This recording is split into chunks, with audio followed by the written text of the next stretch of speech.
Hello and welcome everyone. This is Coasty, your host for this particular episode of the Buzzcast. This will be the final episode of round 9.75, and because of this, we have an exclusive interview with a few of the moderators, discussing next round very specifically. We also have a segment by Himmel interviewing two special guests, concerning older features of the game that they would like to see return, and also discussing current features in their current iterations. Without further ado, we'll go ahead and get started with the exclusive interview with the moderators concerning round 10. Okay, good evening. It's Wednesday the 7th of October and my name is Kelly Boy on Bootleggers and I am just doing a live question and answer session. I've got Cybate, Flames and Riot in the house. Are you all here, lads? Present and correct. Correct. So basically what I've done is wrote a few questions myself and made a forum post on the game asking a few of the players kind of like some questions going into, this was obviously before that we knew the reset was happening, but now we know the reset's happening, we've gained a few questions. So it's just a simple case of kind of questions that people want to know what is happening now, what is going to happen. Cool. So firstly, quite self-explanatory, but a lot of people kind of don't know, but I mean, it's aimed at any of you because it's kind of an open question, but what exactly is a reset? A lot of people think it's just a simple case of turning the server off, deleting everyone, turning it back on, and away we go. But is there more to it? I can field that one, chaps, if you like. I'll go first, and then you guys take the next one. So basically, in like previous resets, that's exactly what it was. It was just like a complete like removal of all data. For this reset, we're going to do something a little bit different. Some data is going to remain. Just helps us do some like stuff in the background. Like we're going to be able to track bans over multiple rounds, for example. But yeah, that's at its heart. As far as what individuals will see, that's pretty much what it is. It's a removal of just all data. I mean, to elaborate a little bit on that, kind of why? Because you want to implement new things, or is it just a simple case of giving others a chance? I mean, what's the reason behind a reset? You ready for that one, Riot, or do you want? I guess I'll kind of suggest that it's also because the economy at the moment has kind of gotten itself to an unrecoverable state, so that definitely plays a hand in it as well. So, but what were you going to say, Ryan? Well, in terms of that, sorry, just to answer that one quickly. How quick can the economy get back to where it is now by just doing a reset? Are you just prolonging the inevitable of it happening again in the next couple of weeks? In a way, there are some things in the background that we are currently working on that will be able to address that. One of the things, obviously, being a better way of actually tracking where all the money comes from and how much money is really coming in, all the way down to an hourly basis. So we'll be able to, I'd say, it'll make it easier for us to track the data. As of right now, it could have been from previous events, it could be from various things, so it is kind of hard to kind of pinpoint where it's all coming from. But at the same time, it allows us to kind of introduce some new features that, while the economy is still climbing, can try to take some of the money back out of it as well. So it's going to allow us to basically attempt to balance it and log it better than you could after the damage is already done, per se. But I guess that's pretty much the only thing that I could say about it. So basically, before any reset kind of happens, you guys are already talking in the background over several months ways that the new round can improve and be better, because I know some kind of think it's just a simple case of you hear a lot of bitching going on the forums, so the mods just get together and say, you know what, let's just reset it, please everybody, and away we go. I think we're also seeing a lot of new events and just like actions like the rackets and stuff like that have been kind of slowly introduced into the game, some of the bribe OCs and stuff like that. So I think once we reset everything to 0, when those things came in the game, they kind of had to match up with what the current economy was in the game. So some of them gave a lot more money than maybe they should at the start of a round. So I think, there'll be some reduction in those so that money just isn't running away. I had one last point, really, which is that BL round for the last however many rounds, probably up to this point in all of history, is basically put into 3 sections: start, middle, and end game. The early game is really fun. The mid game stagnates, and the end game is unplayable. And the whole concept of what Kyle's trying to do is make it so that we have a middle and end game. That's the concept of rounds. It's just the features in their current state don't really facilitate a nice end game. So the idea of if you reset and did nothing, you'll just get that same pattern again. But what we're trying to do is do some developments in the next round so that it has a late game. So the idea would be reset now, because at least then people get to play whilst it's fun and not whilst it's unplayable, basically. So with that middle and end game per round, if you're kind of looking to create something where never a reset needed, because you're never going to get to a point where the game's stagnating. Yeah, I think so. That's one thing that Scar's thought about. There's no decision been made on that, but it's looking towards a model whereby you would have sort of these periods make up seasons. So it would be season play as opposed to like resets.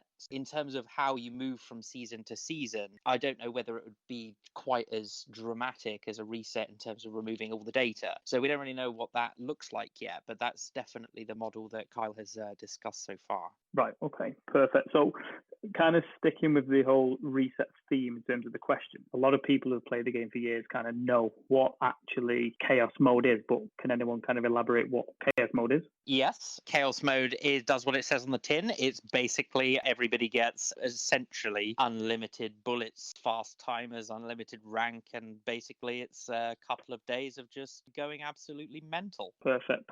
So we're going then. A lot of people are asking questions about gold during the kind of chaos round. Some people have asked what happens with the current gold that everyone's holding when the resets kind of comes into play. Yeah, I got that. So all gold that is purchased within 45 days of a new round will carry over to the next round. Other than that, all gold that has been achieved throughout the round, and it's gold that was purchased with real cash, will carry over to the next round. So that way you're not losing your investment. But all the other gold, cash, everything will be completely gone. Right, okay. Someone did ask, though, that a reset is to kind of reset the game and give everyone a fair chance, whereas what this is enabling is enable people 3 to 5 days before to buy gold to get a head start when the reset happens. Is that a fair comment? It is possible, but in previous rounds, I haven't covered this with Kyle, but in previous rounds, gold purchases are disabled for a little while, just so that nobody can, even if you've bought gold, you don't get like an immediate head start. So you just can't use your gold at the start for a couple of weeks, so everyone's on the same hymn sheet type of thing. Mm-hmm. That's definitely what's happened in the past, yeah. Well, I guess we'll just cover that off with Kyle to just see what his thoughts are about for this round. Right, because one question again is, I'll read it out word for word, is it possible that reset to enable us to link bottle cap rewards if we decide to change names? You might have to run that one past me again. I didn't quite get that, unless anyone else understood. I think in a nutshell, what people are kind of saying is at the present time, the only rewards that we have are earned on this name, like anniversary. Oh, you're talking like achievements, etc. I think kind of like maybe the candy canes that we get, etc. Do they carry over? No items will carry over. The only thing that will technically carry over, and Alex can update us more on that, but I believe the trophies that crews have earned, if you log in and create the same crew, you should have that trophy that you got from previous rounds.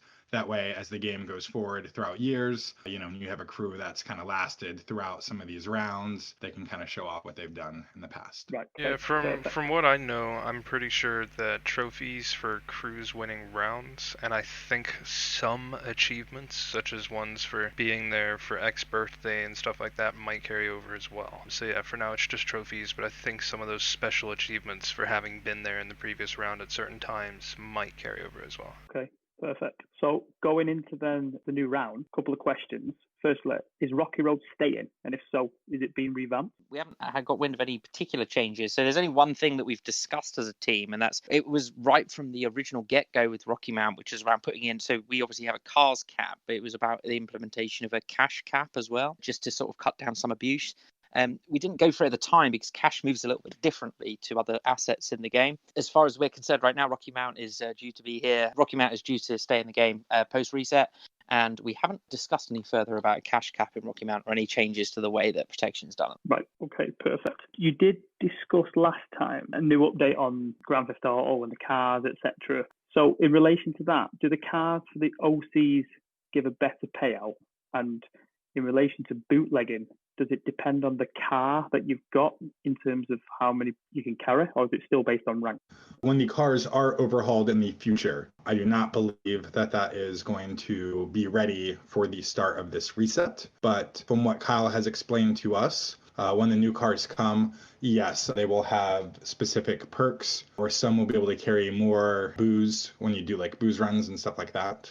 Right, okay, perfect. So I think at one point we also had a joking reference to buying one of the silly trucks and being able to use trucks for that too. But again, these are all little details that are not final or finite at this time. Yeah, because a lot of people have asked that, for example, during the revenue periods now, as you're an Eldon, it's a massive kind of boost to creating more revenue, which, and rightly so, because you've reached that rank. What people are saying is, if it's now related to cars in terms of bootlegging, maybe a boss could carry more than an Eldon because he took time to revamp his car and get it to the right level, whereas an Eldon could have just been lazy. But, we could discuss that when the revamp happens on GTA, I suppose. I think both factors, your rank and the vehicle, I'm just imagining here, but I imagine that they would both play a factor into it, since Kyle has recently updated bootlegging to where higher ranks can carry more. I don't see him taking that away with the introduction of cars.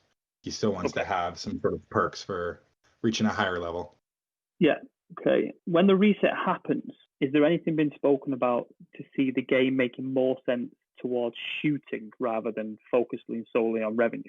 That's kind of a tough thing, because we can lead a horse to water, but we can't really make it shoot. I think there's a lot of factors that go into, and I've talked about this numerous times, into shooting, where I think what we're seeing a lot of is, crews have these alliances or these friendships, or they don't want to get into a war, so they don't shoot. But if you were looking to get ahead of somebody in the leaderboard, then, shooting them would definitely help you do that. We have talked about making some, perks for crew wars, making some cool displays and some bonuses if you incapacitate an entire crew by taking out their capo.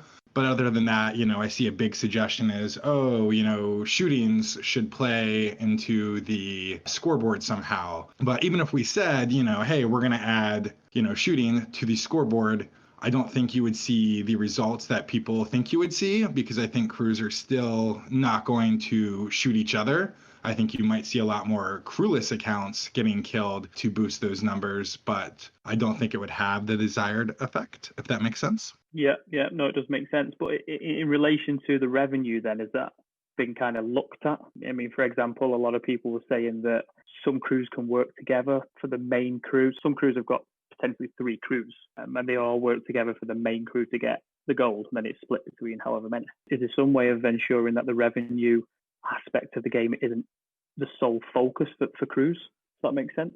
We're currently still thinking that post-reset, the game, in terms of its structure with the crew and the revenue periods, are going to be the same. Okay, because the last time when we spoke, myself and you Flames, I had an idea that kind of people kind of bought into, where it's kind of the revenue is structured. So, some crews can focus solely on jail busting, and some can focus on other aspects. So there's more than kind of one crew that wins the whole round, etc., because they've all got other Eldons. So you're giving a crew that's solely got just Godfathers in, for example, a chance to win some gold because they may be better at busting. Yeah, I mean, all ideas and stuff are welcome in terms of the way that the game is played. I guess right now, like I say, the reset is more around with facilitating a load of developments that are already in the pipeline, but to give players a chance to play that early game again whilst they wait, because obviously that's a bit nicer gameplay wise. So in terms of developments, ideas and changes, they should just go through the normal flow, I guess, in terms of using the suggestion box, etc. And then obviously we have that refinement group that we're looking to get started again post reset. Yeah, I think it's just, when I was having a chat with a couple of people, they were saying that although it's good news, the fact that you can kind of say, well, there's going to be a reset. However, still going to be some of the crews that are going to come back just as strong as others. So someone who's been in a crew who's finished, let's say, between 8 and 15 on the revenue list, are still going to be finishing 8 and 15 after the reset. So it's kind of in their eyes, they're thinking, what's the point of the reset for me? I think we've seen, since the crew leaderboards, we've seen some crews that have started with, 2 or 3 people, and they have worked their way up to winning the entire leaderboard. So I don't necessarily buy in that, or buy into the idea that if you're not in a major crew, you can't compete for it. I think it really, reflects the mafia lifestyle of, your ultimate goal is to make money. That's what the mafia was doing. They were, bootlegging during Prohibition, making money. If people moved into their territory, they went to war with them. They did every little thing that they could. I think, making some alliances is part of the game. If you're a smaller crew, you can look to find other smaller crews to generate revenue. I think that after this round, I think sometime soon, it would be a good idea, to go ahead and take a look, for Kyle to see where all the crew revenue was coming from and make sure it's proportionate. A lot of people say, oh, this crew is just stacking up cars to sell them. But, the numbers show that doesn't it doesn't factor in as a major percentage of where a crew's revenue comes from. So Yeah. I think definitely looking at that and making sure those numbers and the ratios are, kind of where Kyle has them envisioned. Now that we've had a lot of periods, something we can look at and maybe get tweaked before the start of the round. Some people think casinos should count more. Some people think casinos should count less. But, I think we're also going to be seeing scaled back on some stuff, maybe some like rackets and stuff like that to be more proportionate. I think ultimately the idea of the leaderboards is that it just kind of reflects your gameplay. So anything that we can do to kind of limit somebody just going, okay, here's the best way to make money to do the leaderboards. Here's what we have to do. And it becomes like a meta. I don't think that's very fun. So anything we can do to kind of lessen that and just make the scoreboard reflect activity amongst, players is definitely what we're striving for. Right, okay. So, final question just on the game before we finish. People are asking, with the game kind of being a reset, the plan is to grow the game. Can you confirm whether changes have been made or going to be made in the game to add more states, which in turn can give more missions and more events? I think, I think we're moving towards cities now. And, as you've seen, I don't know about more cities, but I definitely know that Kyle is looking to make these cities, each have their own different, flair. Like we're seeing with like Rocky Mount is kind of the beginner city. I think other cities will have, different focuses, maybe different like booze values, more like a set thing. I don't know the full details. If anybody else knows anything more than me, feel free to chime in. But I also think there will be more involved where crews can dominate a city, not just through the bribes, but, through building like properties and stuff like that in the city. So All that I really know from some of the talks that I've had with Kyle regarding kind of the vision for the development team, it is more so on rewriting some of these features right now to make them more playable. For instance, like the crimes feature being rewritten, the Grand Theft Auto stuff kind of coming up next. And part of the reason that is the main focus is to kind of push us towards actually gaining more players through, being able to actually put something onto the app market and kind of move forward with all that kind of stuff too. So I'd say a lot of the development focus is definitely on kind of more gamifying the game, if that makes sense. Do you think the game will go to an app at some point? I guess a little bit of background secret is there is actually a minimum viable product for both Android and iOS. So I do actually have a working app for both of those, but it's not actually going to be released until the game is in a more appropriate state to actually be released onto the app market, if that makes any sense. Yep. Final question then. Can you give us an update and a solution after the reset on the gateway lag that we kind of, us players receive at least twice a day, maybe morning and late afternoon? Yeah, I guess this is more of a question for me. I have actually. Yeah, I think Alex is playing Tetris, right? Isn't that what it is?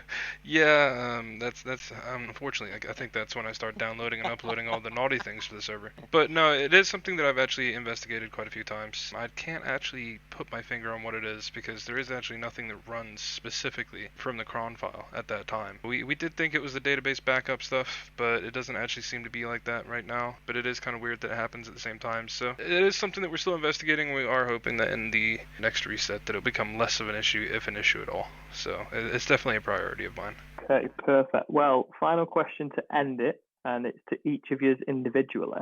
In terms of we'll use the last year, who is your favourite player and why? Who wants to go first? Nobody wants to go first on that one, do they? Man, you all drive me nuts. No. It's kind of a tough question because I really prefer any player that doesn't cheat and doesn't make our lives, more busy trying to track them down or find any cheating. I would say Rod. I'm happy to see Rod came back. Rod and I had a strong, history back when I first created a crew. He helped advise me through a lot of stuff. Now that he's back, he has no recollection of who I am. Cannot remember me at all. He's had a very long and active BL career, and what was a major point in my BL player time was just a blip on his. So I am going to say that my favorite is Dave. No reason why. I guess for my answer, extremely handsome man, by the way. If you haven't seen Dave's picture, Dave is an extremely handsome man. I now understand why he has like 8 kids. I guess for my answer, it's just going to have to be anybody from the good old De Medici Council, just because none of them have treated me any differently since I've become mod, and they're kind of some of the only people that I could still joke around with on the same level as before I became a green coat. So yeah, any of the De Medici Council. I guess if you want a specific name, it'd have to be Hall Eater. He's always a good chap to talk to. And then for me, obviously, like, I guess Discord's like, getting that set up and stuff was really cool. So there's some really active people in Discord who I have quite a lot of affinity with. In terms of like the way that they play on the game, it's a real tough one. So I guess over the last year, I guess it would maybe be one of the guys who were from the Vanguard. I feel like Bonzo. I know he went like yellow and stuff. He just seemed like a really nice guy, and someone's gonna have to help me with what was the name of the leader from the Vanguard? Can you remember that? I think his name began with S. I can't remember what his name was. It changed a few times.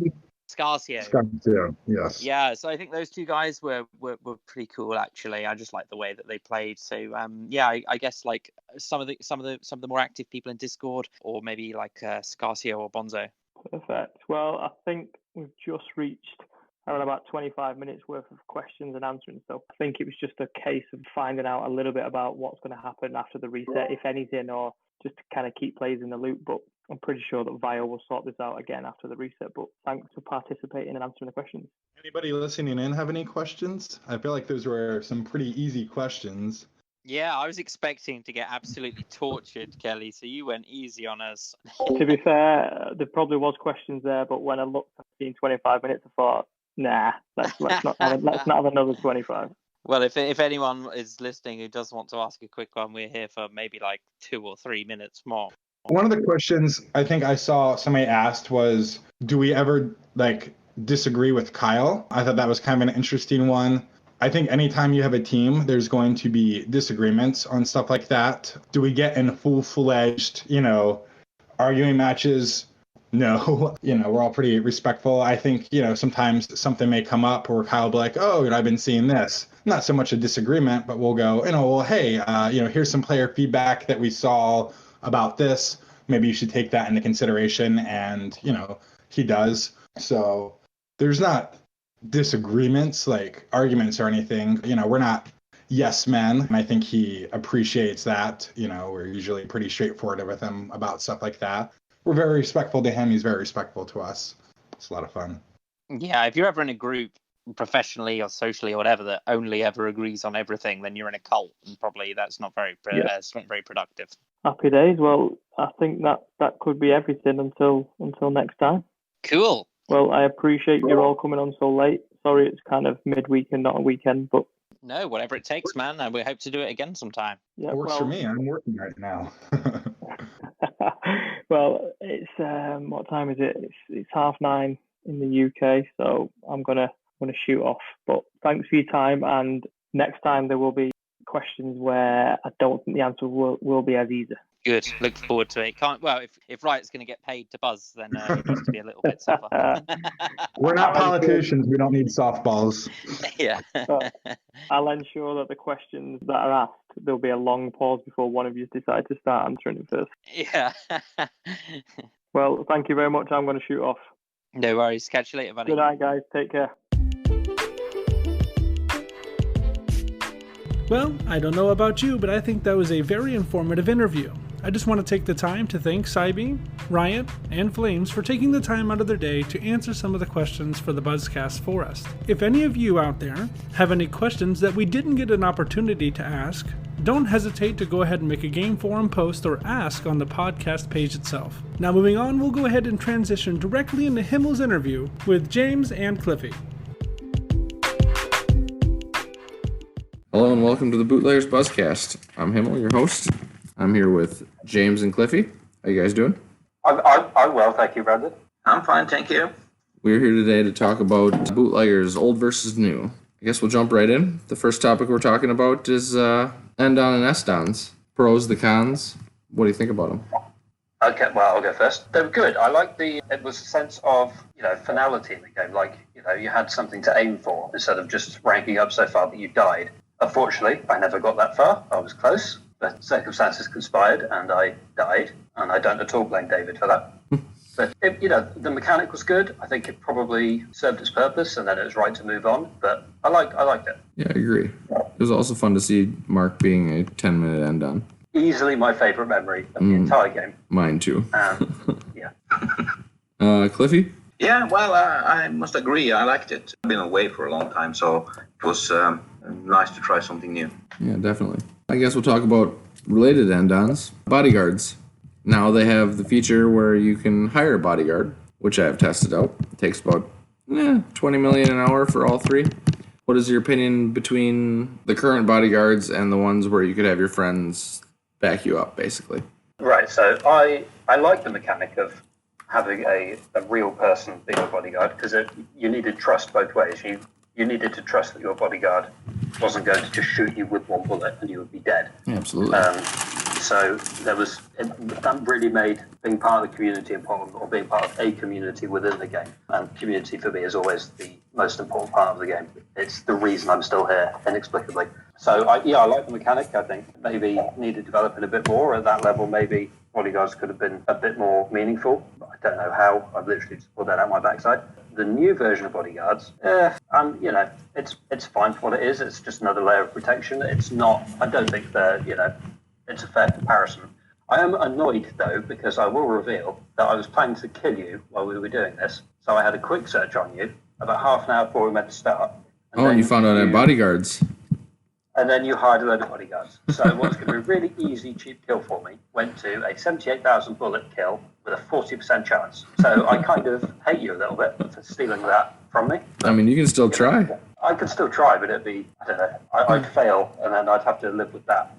Yeah, but you also have the chance of dropping, $300 million out of the game? Yeah. See, I was very hesitant. I didn't realise that you had a casino when I hired the investigator. So I was like, this would be really funny. I know it's been done, but it'd be really funny. We'll be mid-conversation, and then boom, Brandon's dead. And I just thought, will quietly wet myself and listen to the dismay in your voice. And then not only did I discover you had a very profitable casino, but you'd also hired bodyguards. Oh, I did. That was a suggestion of Dave, I think. Dave! Oh, what a treasure. Yeah. Sort me out. He was going to join us on the Bootcast today, the Buzzcast today, and he must be busy. But yeah, for those of you listening, currently sitting on enough to kill a gangster, so eat your heart out, I guess. Let's see, other past features. So, well, Cliffy, what did you think about bodyguards? Well, I like the old ones. I never got the chance to use them myself. I never ranked that high, but I got the chance to be a bodyguard. Also got the chance to use one bullet to kill the guy. You badass. Even more fun. Didn't you do that too, James? Say again? Me? Did I do that? Yeah. No. Weren't you the one that killed David or Mark or somebody?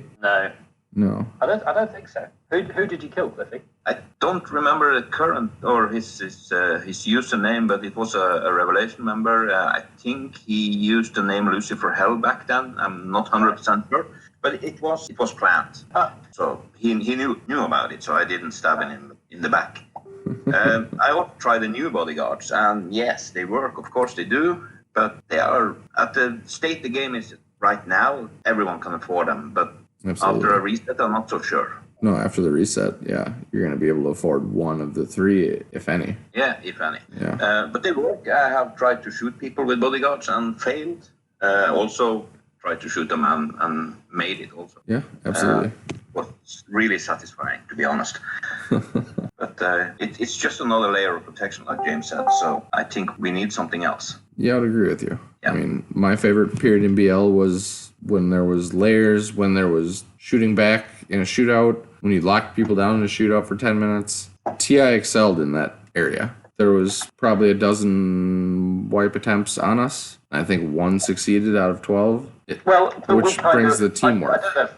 I don't know if we're responsible for finding that little sort of loophole of using shootouts to lock people down, so that anyone who had 100 bullets could just do a quick search, keep calling for update to find out where the person was. As soon as you find a new state, go to that state, try, because they might be there, and then keep them there until you can get someone with actual bullets to go and kill them. And I think the Invisibles were responsible for a change in terms of service with that one, weren't we? I think. I would assume so, yes. I've just, by the way, Brendan, I have your keynote if you want it back. I'm watching the Audacity fucking recording right now, so didn't know I lost it. Well, I'll hold it until we're done. Yeah. Okay. That would be the sound of you dying. Yeah, alright. Let's see here. Oh yeah, dead. Wow. Rip. Yeah. Apparently there's a theme for my interviews. Yeah. What were we talking about? And also, whenever we end up talking to each other, because I'm sure I killed you the last time we did something like this. And David killed me the last time. No, like on Sunday, when I was in no fit condition. Oh yeah.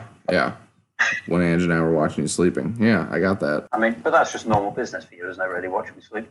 Yeah, usually. You gotta use the Internet of Things for something. Yeah. Alright, crew layers. Let's go to crew layers. I feel like I've just read this a bit. Sorry, Brandon. Wow. Yeah. So crew layers, you used to be able to set crew layers, so you had one boss, was it 3 council, like 5 others that could accept people, something like that. Now, it depended on the size of the crew, didn't it? Yeah.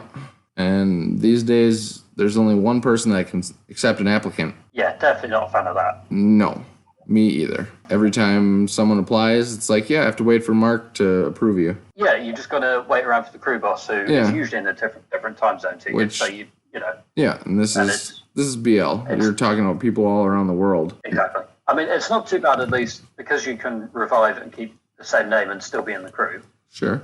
It's not too bad. So if you die, you just come back as you were, more or less.